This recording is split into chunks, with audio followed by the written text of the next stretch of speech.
Alrighty, folks, it is time for the semifinals of Grand Prix Darkhand. This is going to be a tough one, and it's not just a deck, it's a tough opponent.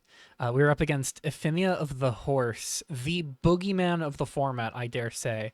I know a lot of folks were very concerned about Efimia. She is one of the best one-drops in the format right now, and being able to guarantee her in what is effectively your opening hand every single game is just unparalleled levels of consistency, and it gives you just a ton of wiggle room to run even subpar combat tricks for the sake of getting her heroic trigger. One heroic trigger gets you a 1/1 human, second one gives you +1/+0 and haste on all of your creatures, and then the third time gives your creatures menace until end of turn. So you're usually using her for just a single 1/1 every turn while you use her combat tricks, and often your tricks are things like Static Augment that will draw you a card as well, or Face of Animosity that apply a lot of pressure and sometimes give additional permanent stats.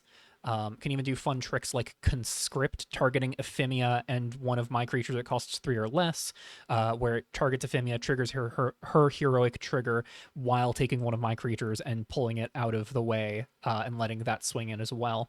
The first Efimia trigger, from my understanding, is the most important, but the second one can be really good to just push a bunch of sudden damage out of nowhere. My experience playtesting this deck and playtesting against this deck has been against a more low to the ground build, but PTM has opted for some higher end stuff like Ardor, Audacious Rough Rider, and Eviviva Grip Exec. And this deck is going to just have a ton of grind potential, in addition to being a very blitzy style of strategy. And when I say that I'm up against a very difficult opponent, PTM is a very, very, very strong mono red pilot. I feel like probably the format's most well-known mono red pilot. So that's a whole other deal we'll have to kind of conquer here. We do have some advantages. Jack provides us life gain. We have a lot of cheap creatures that can kind of sit in the way. We do have some cheap removal, but it is going to be a case of we need to be mulliganing responsibly, keeping hands that can deal with things, and trying to find things like Failed Gateway that can check the board and kind of recover us, stabilize us a little bit. It is going to be a very, very tense game, and we'll kind of kick things off now.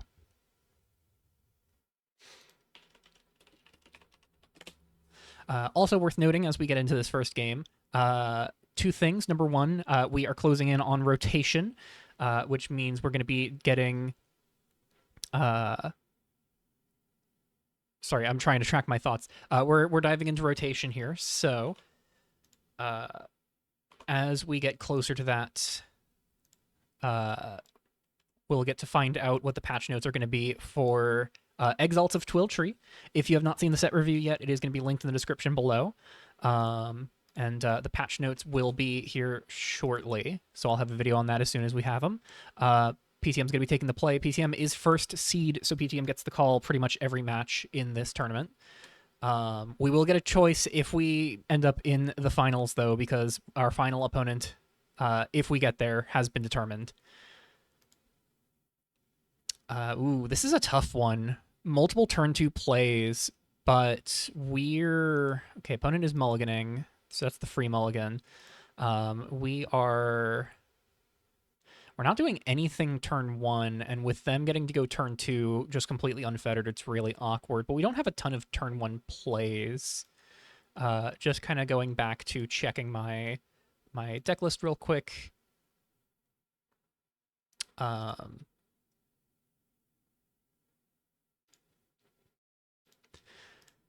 Gotta pull it up. I did not have it pulled up yet. That is on me for not doing the responsible thing and getting that pulled up. Yeah,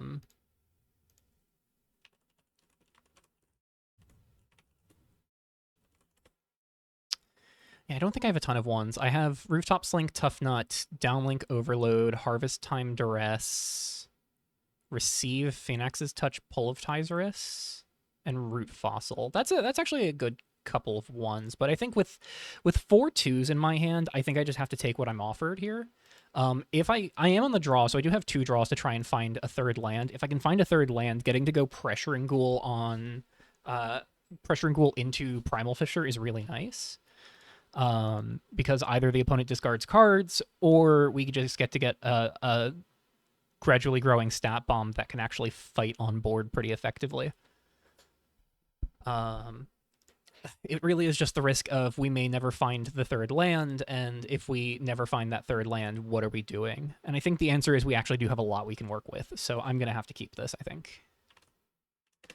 I know I talked a lot last round about responsible mulliganing, but I think this is one of those principles here where it's like we do have a clear game plan. We have Exorcist of Errors, we have Pressuring Ghoul, we have Hang, we have Disestablishmentarianism, which I don't think we really want to rush out by any measure, but can play this to check one of their enchantments or artifacts.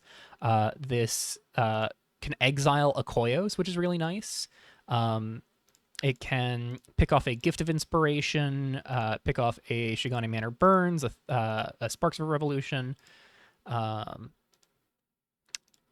So there are like a couple things that this card can do. That being said, if I find a window where I have to discard a card, I probably will just pitch this.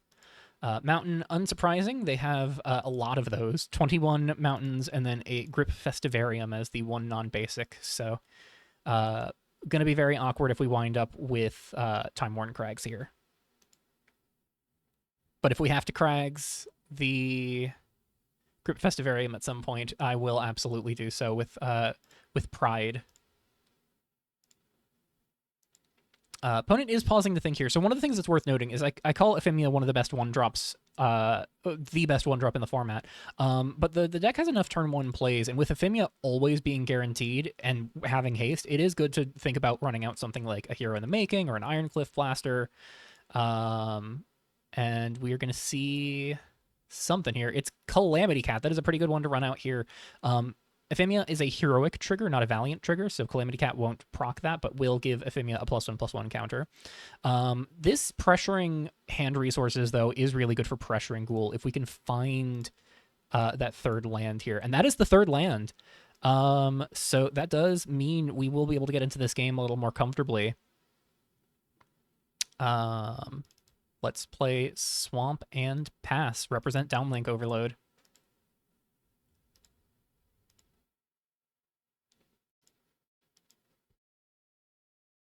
Might be able to push the opponent into a position of being really cautious with their like blitz here in fear of Downlink Overload.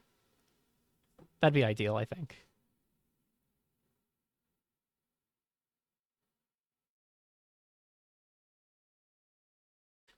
We see Solid Smog. This is a problem. So that's going to clock us for 4.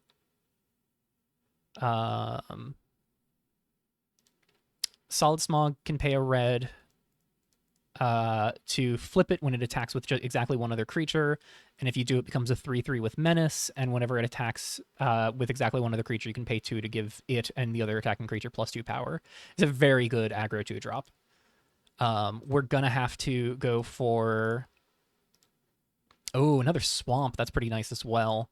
I think we're going to have to go for the Exorcist of Errors here. It just blocks the Calamity Cat, blocks Efimia. It'll be clear that we are targeting the opponent. I got a little sidetracked from the start of this game. One of the other things worth noting is that the other big thing I wanted to talk about is that our opponent for the finals, if we make it there, has been determined. It is Dr. Chipmunk, who is on an absolute tear as of late. Won the last 2 GPs and now is in the finals of this one. And then won the GP back in April as well. So the only GP in the current Worlds qualification year that Dr. Chipmunk has not won is the GP back in May that I won, which is kind of crazy to think about. So interesting narrative there if... interesting narrative if I make it there, but we got to fight to get there. We see Erupt, Audacious Rough Rider. See if the opponent commits to those piles. Could be Rough Rider, Erupt, and then 2 lands in hand. If that's the case, I almost feel like I'm best off just picking off Erupt. So if I pick off Erupt, they go for Rough Rider. This is power 3 or less. That's a little awkward if the Rough Rider gets a counter, or if anything gets a counter with Calamity Cat.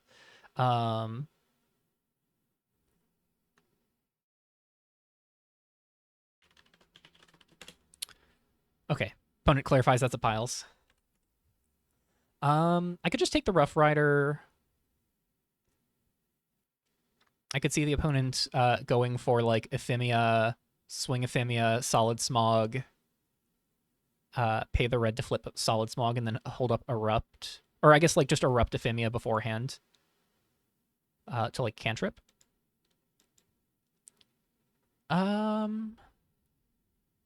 Yeah, I think this is tough. Both of those are I think like fine enough things to take here.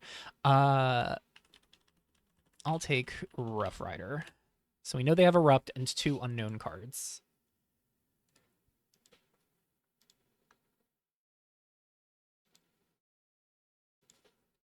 Three unknown cards now. Could see the opponent pitch Erupt to Calamity Cat, but I have to imagine either they had some really good things I chose not to look at there, or they're sitting on some things worth concealing. Opponent goes to tap a red, maybe looking at playing Efimia here, but second guessing? Red Hot Rider. Ooh, yeah, that's pretty good. Yeah, that's going to be really good because Calamity Cat can now give the Red Hot Rider haste, and this flipping Solid Smog, they both have Menace.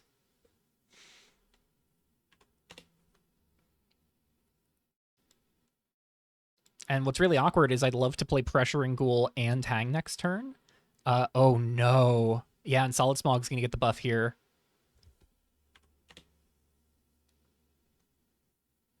Play it on any turn a creature you control dealt damage to a player. Oh, did mean to put it on the Red Hot Rider. That is good for us. I think I have to play Hang here, though. I don't love it, but opponent's going to go, presumably, swing both, pay red, hit me for 5, play the mountain, play Efimia.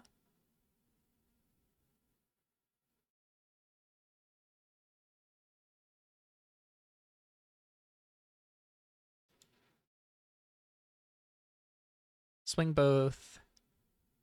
Yep.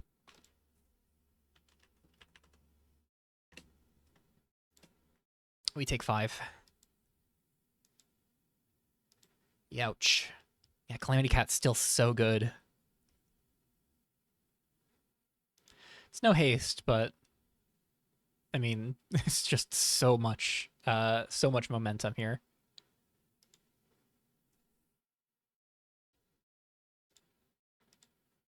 I think I might go for Pressuring Ghoul just off the back of the opponent sitting on 2 cards in hand. We know one of the two. They may play it here, or they may play Efimia.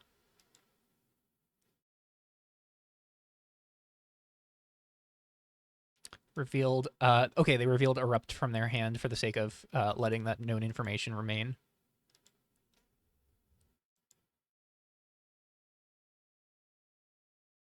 Oh, actually, hold on.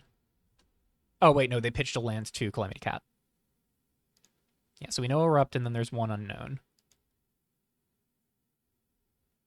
Not playing Efimia.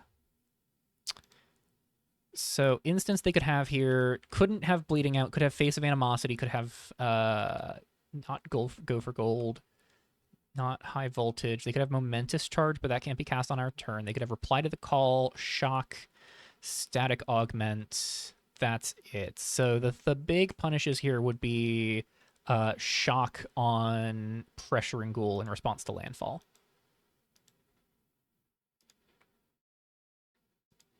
We untap and draw. Lurking Vircolacus, I would love to run out here. What if I do? What if I do run out Lurking Vircolacus? And then I go... I play the Swamp, and then... No, I can't play Primal Fissure next turn if I do that. I can play Primal Fissure this turn alongside the Vircolacus, and then go Pressuring Ghoul Swamp next turn. Problem is I'm just bleeding so much. There's a 4/4 and a 3/3 both with Menace.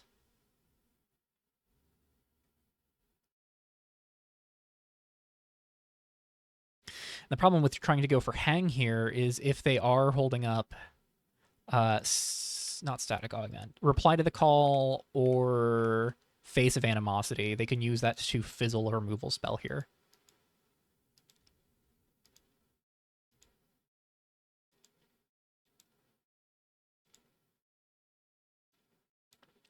I think I have to go for the lower odds situation here, which is that they do not have the shock. We play Pressuring Ghoul.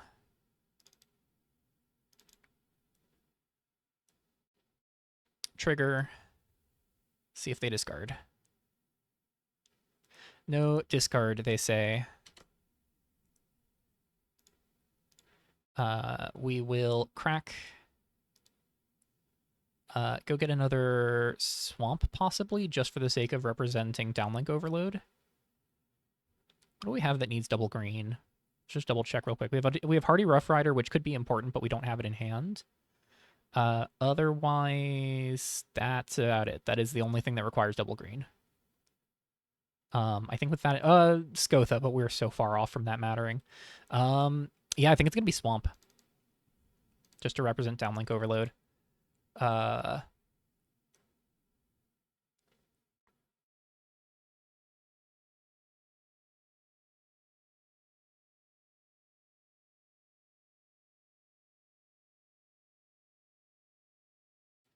Still no discard. We will pass. Our life total matters. If we can preserve Pressuring Ghoul here, that's going to be ideal. So we know about Erupt. I could see the opponent going for like Calamity Cat on Splitting Smog here. Make this a 4/4 with Menace. And then attack with it and Red Hot Rider, make them both 4 power. Or give them both +2/+0, and then force me to block the Red Hot Rider or the Splitting Smog.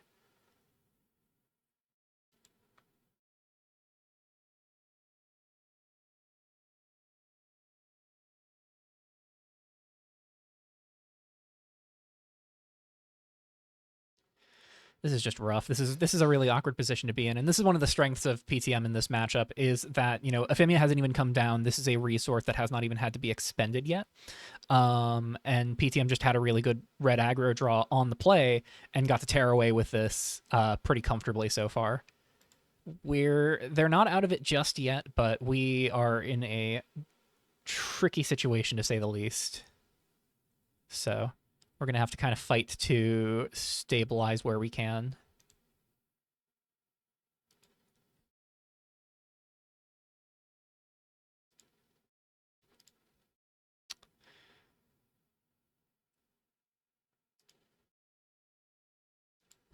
So opponent is thinking there are definitely like complex lines they could take here. They have Efimia plus Erupt. They could go for Efimia Erupt to put more bodies in play. The danger for them of going Calamity Cat plus Red Hot Rider. They are buffing the Red Hot Rider here. Interesting. Okay, so they're going to try and swing a solid 10. They pitch Flags on high. I think I'm happy to see that. That's fewer bodies on the board, meaning heroic triggers from Efimia put less total power into play on the second heroic trigger.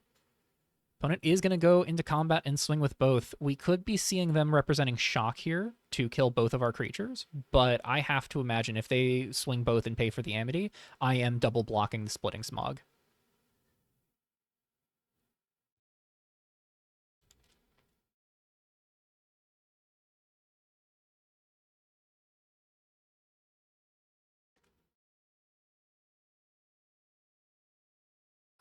Even if they have... Oh, they're not using it.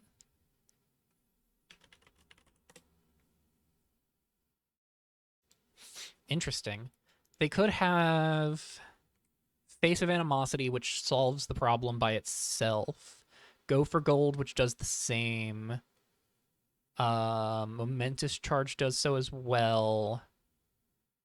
But that's it. That's like none of these save the Smog here if I double block. No, actually, that's not necessarily true.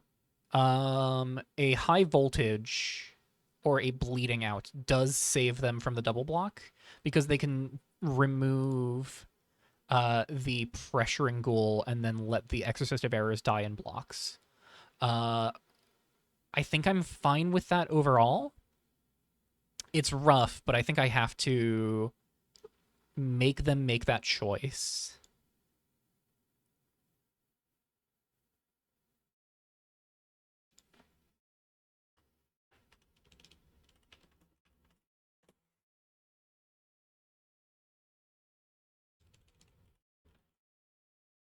You have priority first. They're asking if I have anything before damage. This is important because if I pass priority, we move right to damage. Good to go to damage. Okay, we keep one of our creatures. Let's see which one they prefer us losing. I take 3. Kill the ghoul. Exorcist remains, locking down that card, and Solid Smog is gone. That is a menace threat off the board. 3 mana for Jericho, Ageless Wanderer. Zeroing Jericho to exile himself and the top 2 cards of the library, and can play those cards until the end of the next turn. Conscript and Panic, good lord. Yeah, I mean, that's pretty wise. Jericho, like, shouldn't be upticking at this point because or would have to uptick to not be killed by Exorcist of Errors otherwise.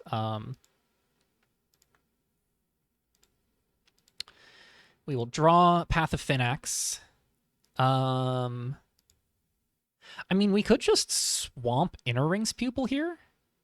Like, they could panic the Inner Ring's Pupil, but they actually know they would have to have a land plus a card to discard, so they can't panic the Inner Ring's Pupil.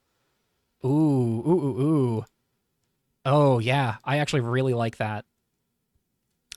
Creates an awkward situation of Red Hot Rider still being a 3-power creature here, but no cards in hand. Jericho is going to have to be their whole Hail Mary, and if Jericho is the entirety of their plan, we suddenly look a lot more comfortable. Yeah, I really like that.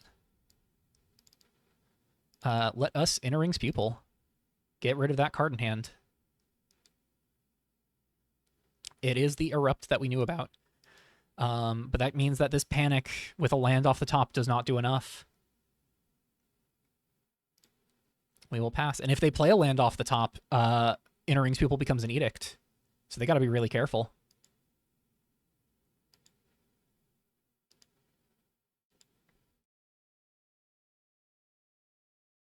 This also removes some value from Calamity Cat as well. They could conscript the Inner Ring's Pupil and force me to lose a card in hand, but I think we mentioned earlier, disestablishmentarianism is not a high priority in this matchup. And if they conscript to take the Inner Ring's Pupil, I will very gladly pitch the disestablishmentarianism. I'm not thrilled about conscript getting to be 3 damage in that situation, especially since it also means Red Hot Rider gets through. But I think I will not lose a whole lot of sleep for that happening. And of course, if that happens, that means I don't need this establishmentarianism to check the panic. So I think we are pretty good here. Next turn, looking to be Hang and Lurking Virkalakis. They did draw the 4th land. Oh, are they just going to run out Panic? Wow, letting Jericho and Conscript sit in exile. Okay, well, I think the plan now becomes swing Inner Ring's Pupil and let them sacrifice the Calamity Cat, and then we disestablishmentarianism the Panic.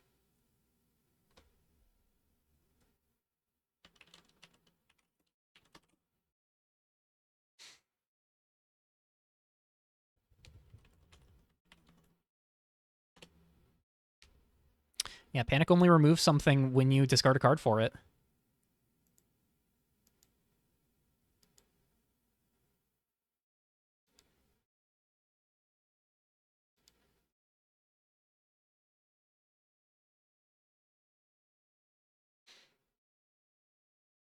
I have apparently never played that card correctly, says PTM. Oh no.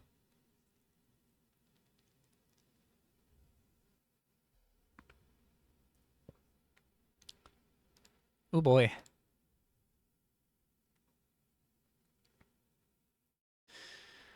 I was very relieved to see Panic get developed here, but I don't know if opponent's gonna ask to call a judge to rewind.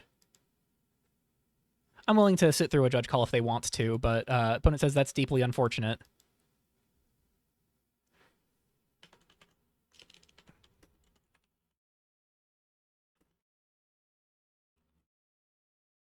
I actually may even just let Panic do its thing for a turn.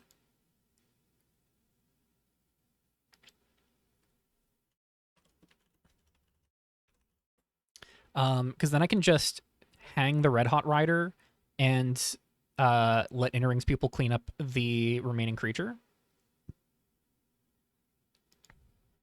Honestly, I think this might be the first actual time I've ever cast Panic. Oh, wow.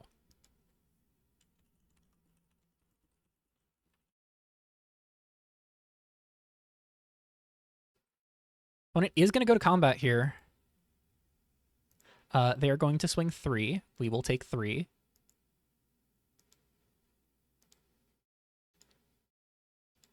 We will untap and draw Forgotten Junkyard.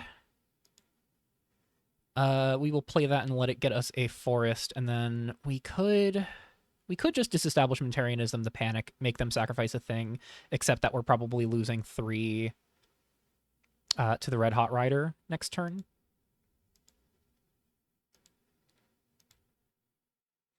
Let's go to combat and see how they feel about the Pupil first. Oh, wow. Keeping the Calamity Cat back. Oh, I know exactly why. Holding up that giving Panic haste. Oh, I love that. I think what the plan's going to be here is we're going to Forgotten Junkyard, view library, get a forest, and run out Lurking Virkalakis. And we're just going to pass, holding up Hang, which is corrupted by Inner Rings Pupil, for if they go for making the token off of Panic. Because if they go for that, we get to hang the error token, and we get to make them sacrifice Calamity Cat, and they discard a card for us to give this haste. Oh, Calamity Cat really becoming a liability here with the Inner Rings Pupil up.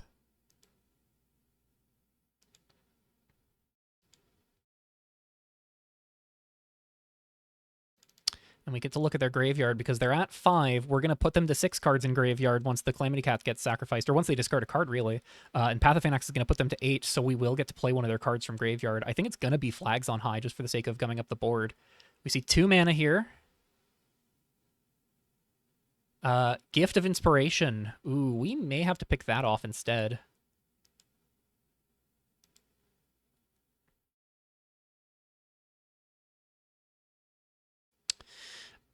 I don't know. We'll think about it. They're gonna play Efimia. Let's get you out of here.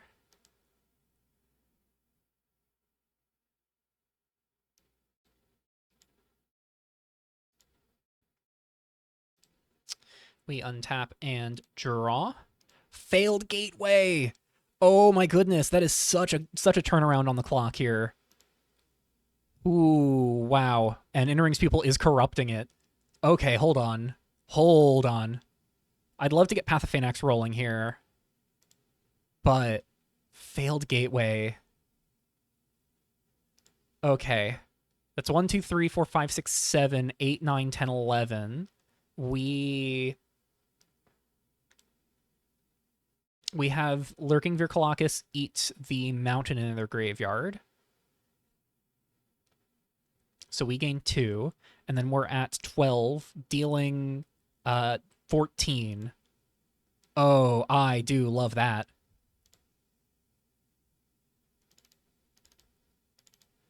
Let us failed gateway here. That is the side. That is the quote unquote sideboard card for this matchup.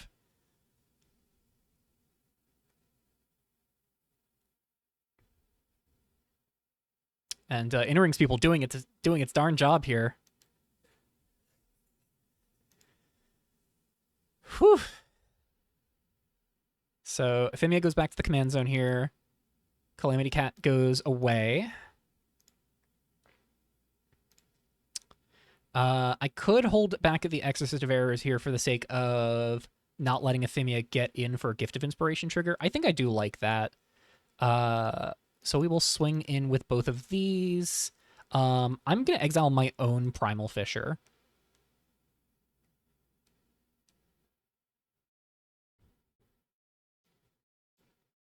Because Forgotten Junkyard's just a better land to get back.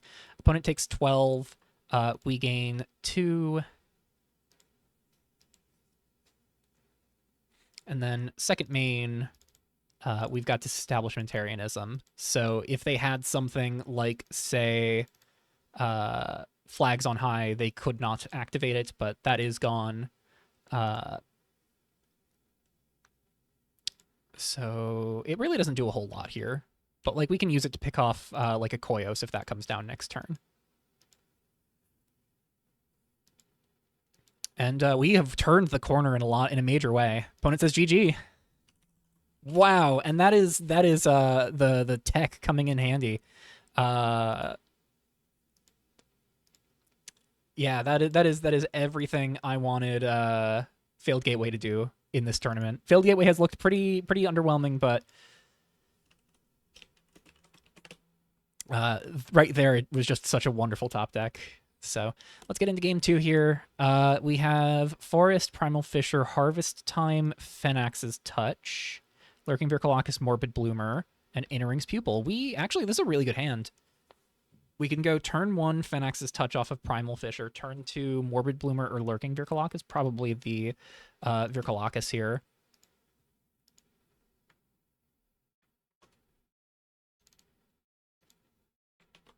And then get rolling from there.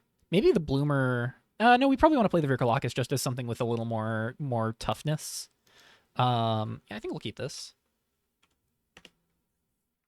Because it's 2 lands, but Harvest Time is effectively another land as well. Just a land that costs us 1. Hero in the Making is pretty good for them. So that is the champion. That is legendary. We will draw an Arduous Miners. Interesting. We could get some value out of that with Morbid Bloomer and Primal Fisher, maybe. But for now, I think I am in on Primal Fisher. Go get a Swamp.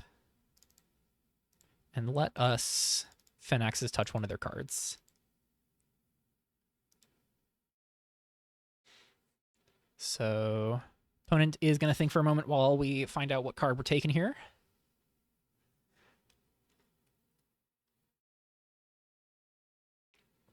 Not too shocked to see a Mountain go.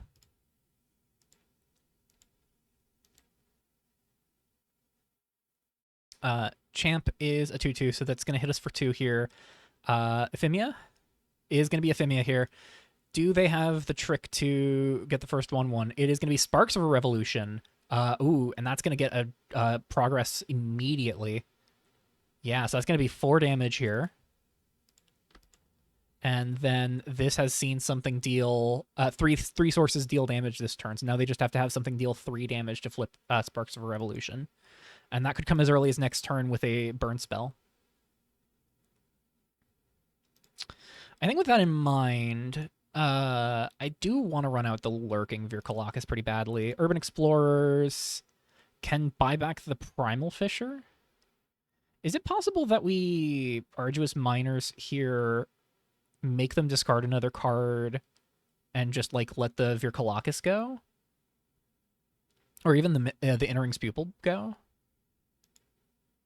Because we have I'm not crazy about Urban Explorer picking up Primal Fisher because it'll be tapped when we do that, when we replay it.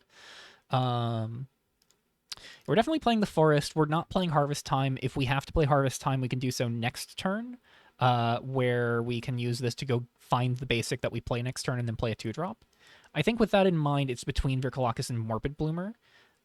If they have a burn spell, I'd rather make them spend more mana on it. So let's go for...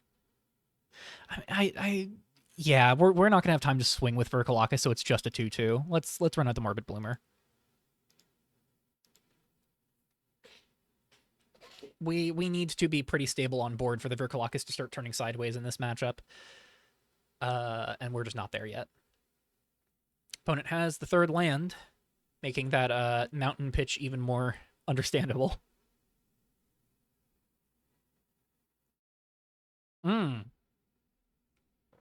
They did have the burn spell, but Frag is going to be their whole turn to do this.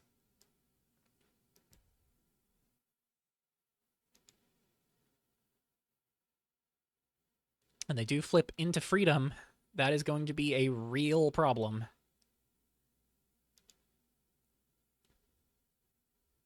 So we're going to take 5 here.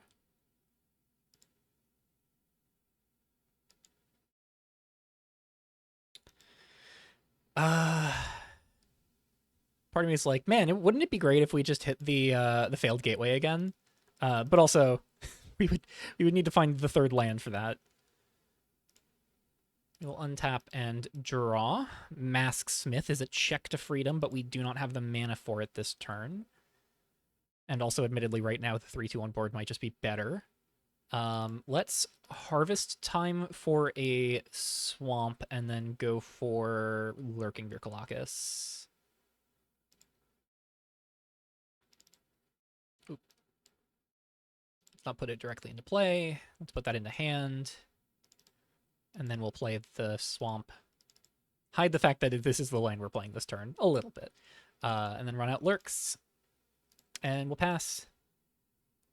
It's possible the opponent stops swinging Efimia here.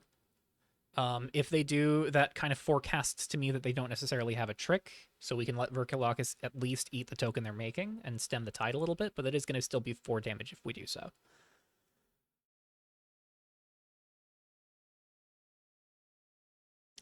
And of course, 2 tricks here means Efimia is putting a ton of power into play. They tap 3. Oh no. I was going to say Fabricated Anomaly. Oh no. Oh, that's really bad for us. Yeah, Anomaly is going to let them rummage a card away from their hand, and then swing with everything, use Freedom to put counters on the soldiers and Efimia. And I'm probably going to have to block Efimia here. I don't even know if I should. Like, it just feels wrong. I might block the hero in the making if I'm pushed to that point.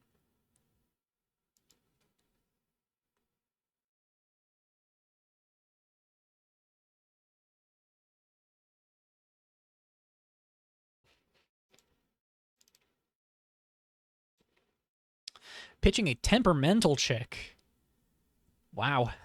It's a good card, but yeah, turn 3, turn 4, not really necessary at this point.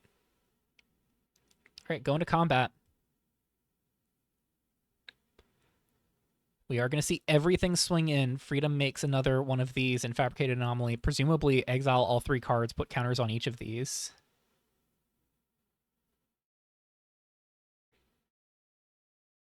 So we could take 8 and block the new soldier, but I think we just have to take 6 and kill something here.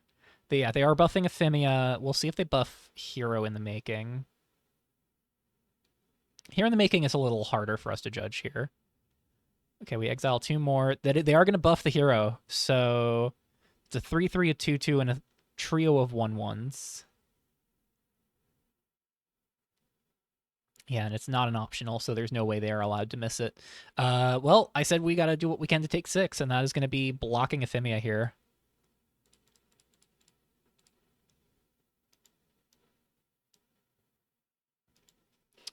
Efimia goes back to the command zone. And failed gateway, not really even going to cut it because that leaves them with 5 power on the board. It's going to be 6 damage. They can spend 3 mana to replay Efimia for 7. Use Puzzle Box to turn that into 8. And yeah, there's just no real time.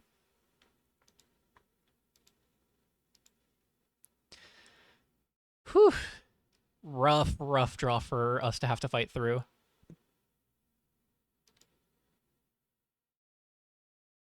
Opponent has Mountain and Red Hot Rider, so that is their full hand invested here. We'll see what they exile. It is a 5th land. Well, I think lands are getting pitched to puzzle boxes until the end of the game now. Which might be right around the corner. 4th land. Inner People is meaningless here. If we go Arduous Miner's Mask Smith, we get hit with 1-2 because they're presumably going to buff the Red Hot Rider. 5, 6, 7, 8, 9, 10 if they cast Efimia, and then we have to block Soldier to keep our things. And that's not a winning line because that's us taking 10. So we would have to start making some real blocks of real creatures here. It feels rough to use Mask Smith as a 3-2 when Freedom and Fabricated Anomaly are on the board here, because I would love for Mask Smith to trade with Anomaly. Let's go down another route of thinking. We've got 3 1/1s plus Red Hot Rider plus Efimia. That's 1, 2, 3, 4, 5, 6 from Fabricated Anomaly. We block with Mask Smith in front of Hero of the Making, and then sacrifice it, kill Fabricated Anomaly. We take 6, go to 4, and that's less damage. That's no different than us just kind of like blocking the Anomaly, I guess, and then just having Arduous Miner's chump block. It's just rough.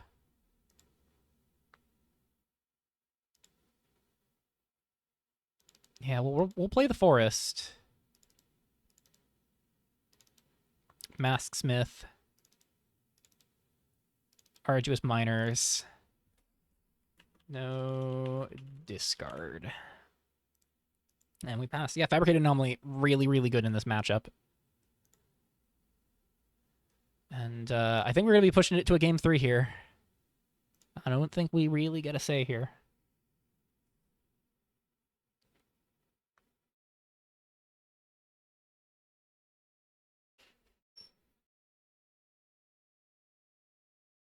Opponent does have the option to not discard the card in their hand, but I have to imagine it'd have to be pretty game-changing for it to not just become a +1/+1 counter on Red Hot Rider.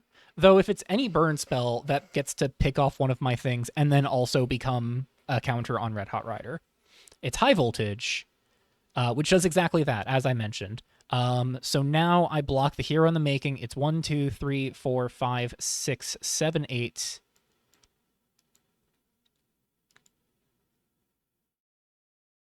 I think I'm just gonna call GG's. There is no board wipe I can draw here that's gonna stabilize me.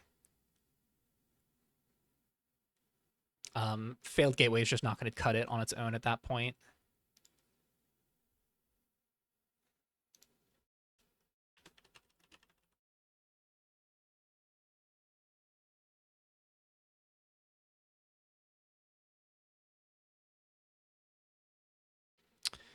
So, yeah, we're getting into game 3 here. I would like to start one game on the play here. All the marbles.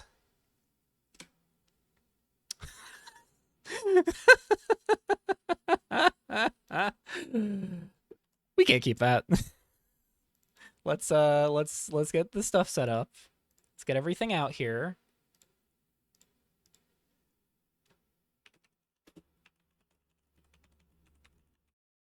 The worst part of having to mulligan this is it's like downlink overload Ozon, downlink overload Pull of Tizerus, Lurking Colossus, Ozon's Blessing, Hardy Rough Rider, even Barbarous Rough Rider, all really fine into this matchup. Not with 0 lands.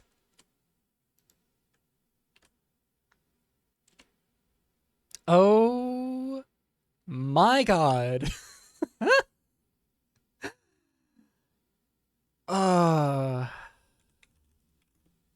Well, we can't keep a 1-lander. Okay.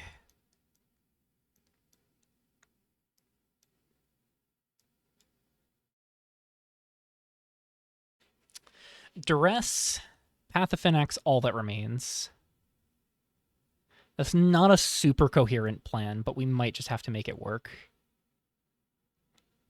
I might even pitch the all that remains back, keep the 4 lands so we just have Jack as a plan.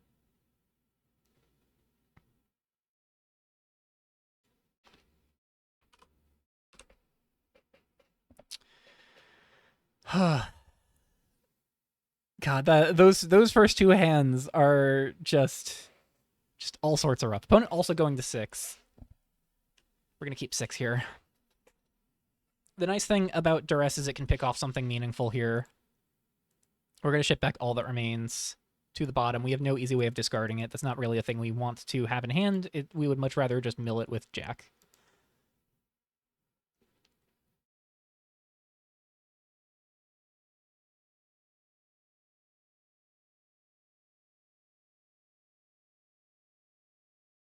Just waiting for the opponent to put a card to their hand, to the bottom of their library, and then we're good to roll. Oh man, shaking out the nerves right now. It's gonna be a tough one.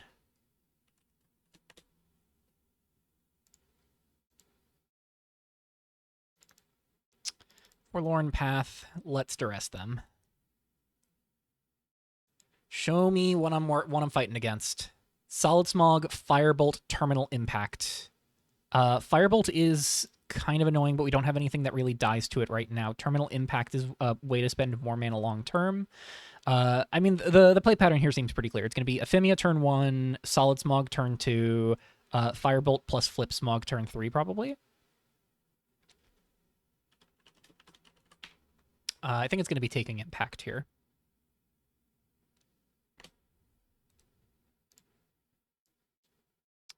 Firebolt is good at picking off anything we could find as a blocker, but I think we just need to not let that be around.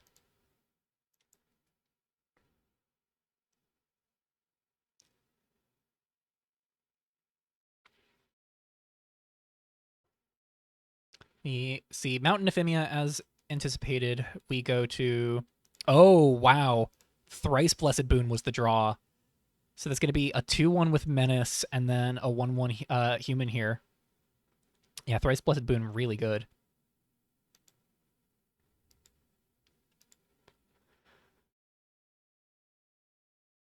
Alrighty. That is its own problem. Downlink Overload? Tough Nut. I mean, that's a turn 3 Jack. And, like, that blocks the human token in the meantime, unless they decide to Firebolt it now. Let's go Cityscape here. If they Firebolt Tough Nut, we will just Path of Phoenix and rip up the rest of their hand. If they do not, we will block the human token with Tough Nut and let it guide us to a Jack next turn.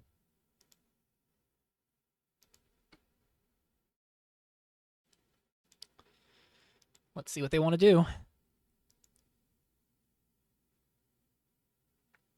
And my understanding is if I were to kill Efimia with Jack in play, much like... No, I do believe Thrice... I'm not sure, because I know the way that Painful Auras... Opponent says it'd be a really stupid gamble.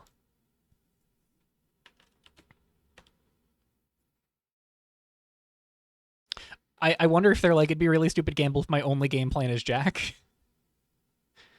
But I did sleeve up a mono red commander. Oh, are they thinking about firebolting my face? Oh, they're gonna bolt the nut. They're thinking about bolt the bird. That's what they're thinking about here. I mean, it does let the human connect. Solid Smog. All right, we take 4.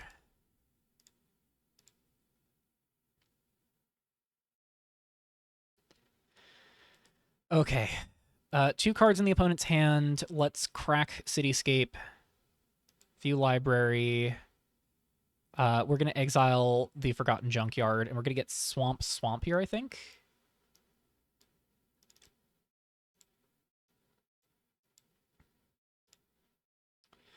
We untap.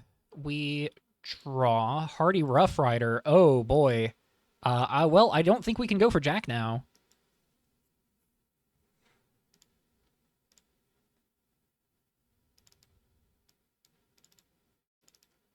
Rough Rider.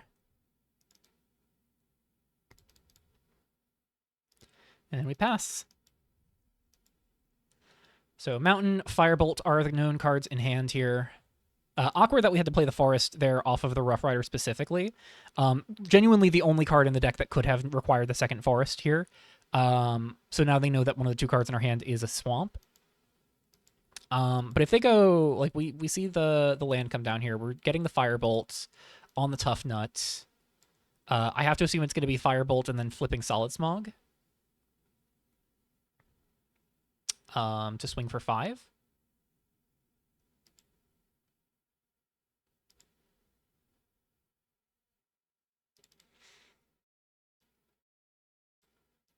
And I think I may just go for Path of Phoenix there just to empty their hand if they do this.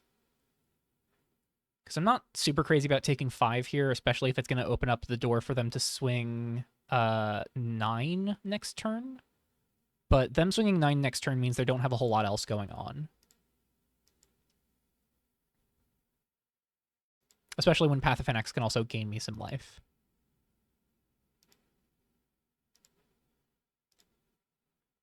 And a pair of menacing threats makes playing Jack really awkward. Temple of Origins. Happy to run that out. Again, they'll know I have the Swamp, but I'm fine with that.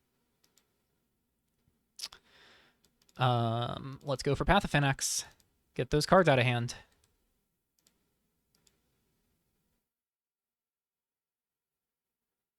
Opponent is going to Face of Animosity Efimia, make a 1/1 here. And put a +1/+1 counter on Efimia. But then they will lose the other card in their hand and be forced down to top deck mode. Pitching Mountain from hand and then milling to...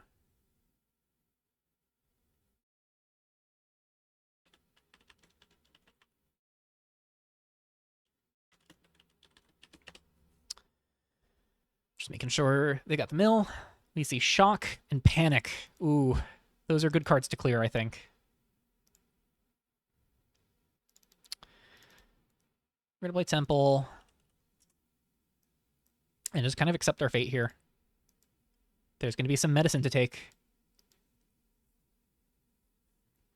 That being said, I think the plan next turn is going to be Jack, Swamp, uptick, sacrifice, Swamp, play Tough Nut.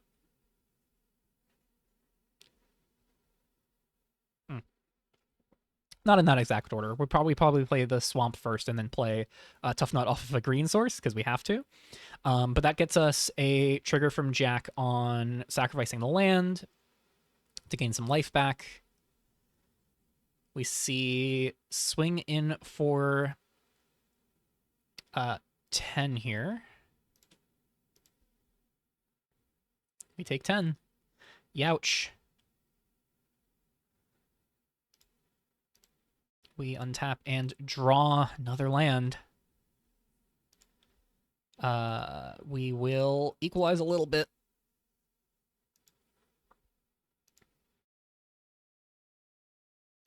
Play that Swamp.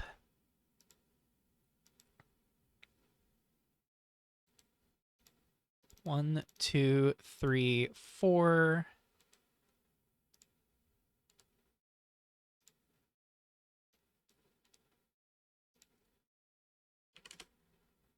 Let's do red counters here, not yellow. And then uptick, sacrifice the Swamp, targeting Tough Nut. When it takes 1, we gain 1. We will replay the Tough Nut.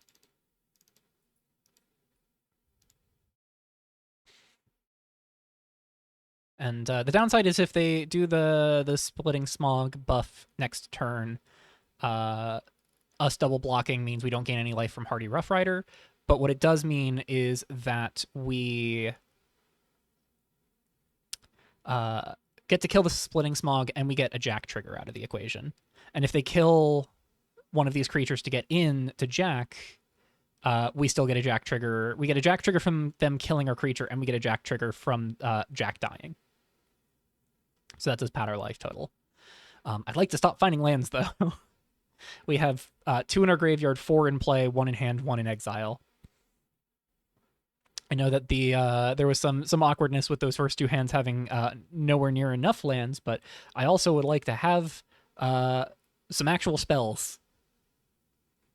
We see them paying 2 before combat. They're going to frag Hardy Rough Rider. So we get some triggers here. Opponent takes 1, we gain 3. So they can now clear Jack if they would like. Efimia coming at me.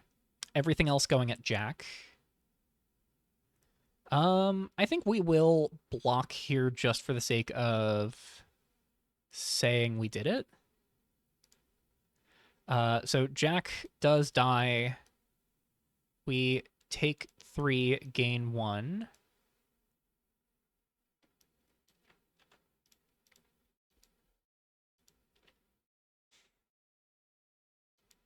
And the unfortunate thing here is that now we're sitting here with Path of Phoenix seeing 7 cards in graveyard. I would love to take the frag here and just frag, or the firebolt and firebolt Efimia, or frag the splitting smog, something like that. We will untap, draw. Path of Phoenix clears itself. We do not get a Jack trigger from that because Jack is not in play. And let's kick off with an Alrontan Visionary, I think. Ominous Slaughter, Time Worn Crags, Miasmic Cove. I mean, yeah, it's going to be Omen probably. Bin these. Take Omen. Play Forest. Play Omen. Kill a human token. Not the best use, but we got to do something. And we'll pass. Maybe it was the Miasmic Cove there, but I think we just need to get bodies off the board. Time Worn Crags was never the pick, though.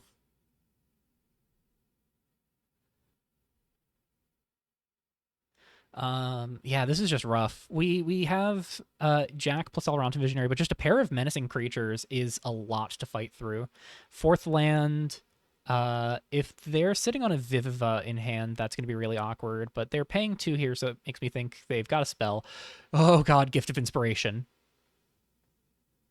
Yeah, and then they just get to clock me for 10, Gift of Inspiration trigger, make a 1/1. So we take 10. They make a 1/1. Yeah, this is just Doomsday scenario.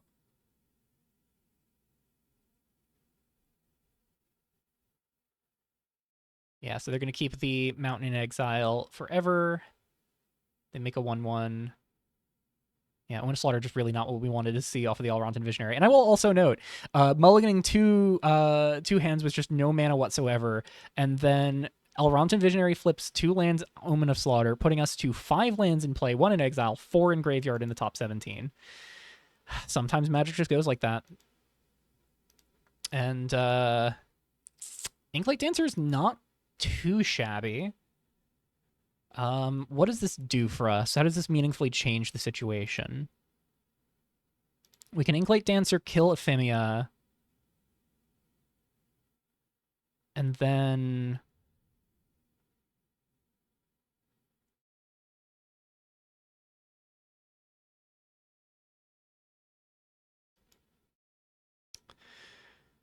oof.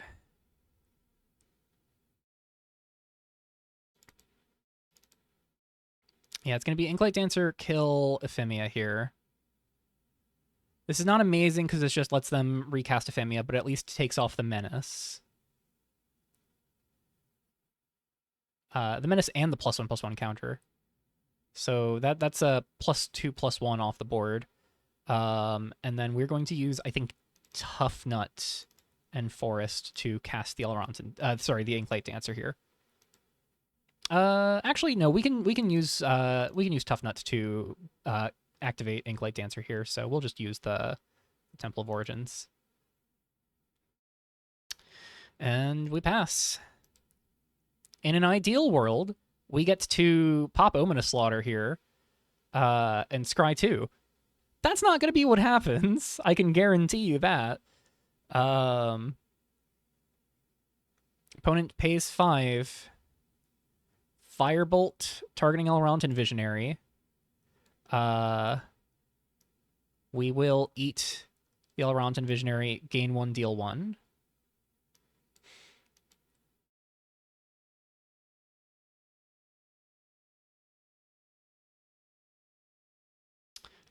We will block the Construct and the Human. We go to 1. Kill the Construct and make a new one off of Gift of Inspiration.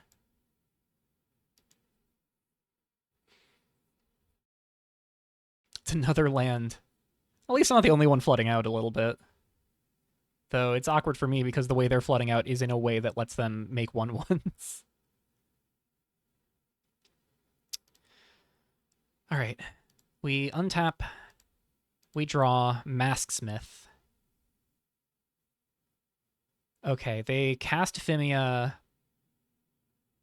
Swing, pay for Splitting Smog. We block Splitting Smog with Tough Nut Masksmith. Then we block Efimia with Masksmith. Or sorry, we block Efimia with Inklight Dancer. We take 2. We kill Splitting Smog, and we sacrifice the Tough Nut. Oh, that's not going to be enough. Oh, that's not going to be enough. So we have to block Splitting Smog with Tough Nut and Masksmith. We have to sacrifice the Tough Nut to Inklight Dancer to go to 2. Then we have to sacrifice Inklight Dancer probably to itself to go to 3. We just do not have the option of like Jack off of Tough Nut here, because there's just no time. That just lets us die to Splitting Smog here for sure. Man, this is rough. I mean, we gotta go for it. We gotta play the Masksmith.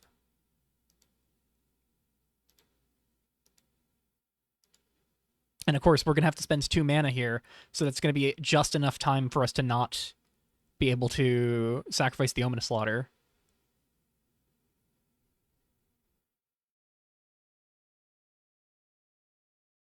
And the thing is, if they actually hold on, if they use the Splitting Smog buff, we have to we are actually in a safer position.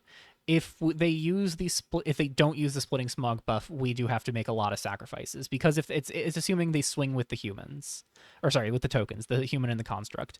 If they go for Splitting Smog, Efimia here, and then pay to make them +2 power, then we have to make those awkward blocks. But we don't actually have to do awful sacrifices. We lose the Inklight Dancer, we go to 2, but we can crack the Ominous Slaughter, try and fine-tune something, find a way to get around the Efimia and the Splitting Smog. Find a window. If we can get Jack in play, and this is a big if we can find a window to get Jack in play, we can play Jack, uptick, and get Hardy Rough Rider into play, and that buys us so much time. But we need to get to that window.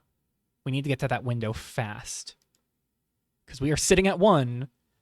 Burn Spell just does it, because Burn Spell means we have to sacrifice a bunch of things, and that's less blockers, which means they just get to deal damage.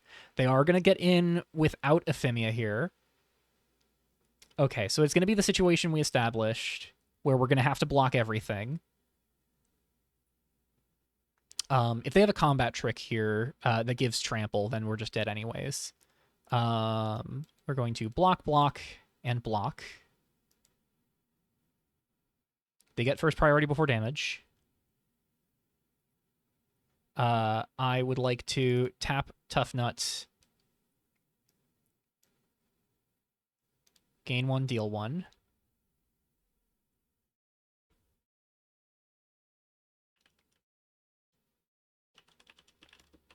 Good to pass. So we trade creatures here.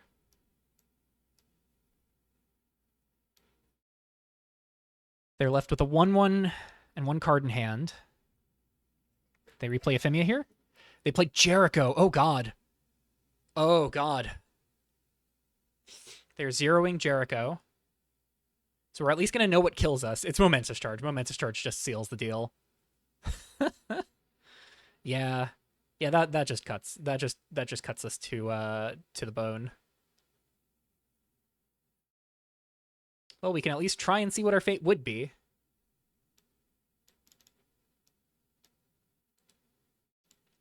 You top 2. Chronicle of Extinction, just far too late here. And the Nexus of Errors. Man, Chronicle would have been amazing on some of those turns. Just not quite where we're at right now. Oh, how my sworn enemy has failed me in this moment.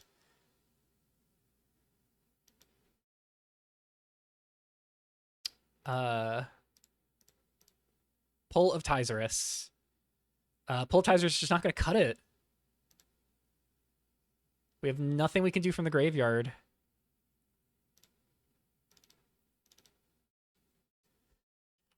Oh, we have lost. That is game for PTM. PTM moving on to the finals here. We are going to still cover the finals because it is any GP, like any GP finals. We are going to try and cover it if we can. So you'll still get to see how that match plays out from my commentary. And of course, with Dr. Chipmunk being in those finals, you're going to get to see player perspective as well. But yeah, that is the end of my run for Jack Monster Mentor. Knocked out by the boogeyman of the format, and honestly, it doesn't particularly stun me. So, well played to PTM, putting me on the back foot in a lot of ways. Just kind of having to claw my way out of it, and couldn't quite make that happen.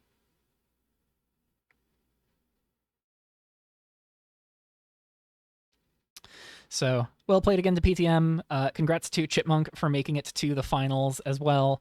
Looking forward to seeing the two of you show off what you've got against each other. And yeah, Efimia, crazy, crazy card. And this is the last month of it. So I think it's kind of appropriate that the two things in the finals here are a card from Therasated Tracks that is rotating, and a card from Errors in the Weft, which is brand new and designed by Chipmunk. So going to be a great new versus old matchup there. Looking forward to commentating all of that. Looking forward to the end of this GP, and also looking forward to going over the patch notes soon in the coming days. Lots of excitement to come as we gear up for Exalted Twill-Tree right around the corner. I can't wait to dive into all of it with all of you. And in the meantime, as always, link is in the description below for the Exalted Twill-Tree set review. And I will see you all in the Revolution chat. Bye-bye.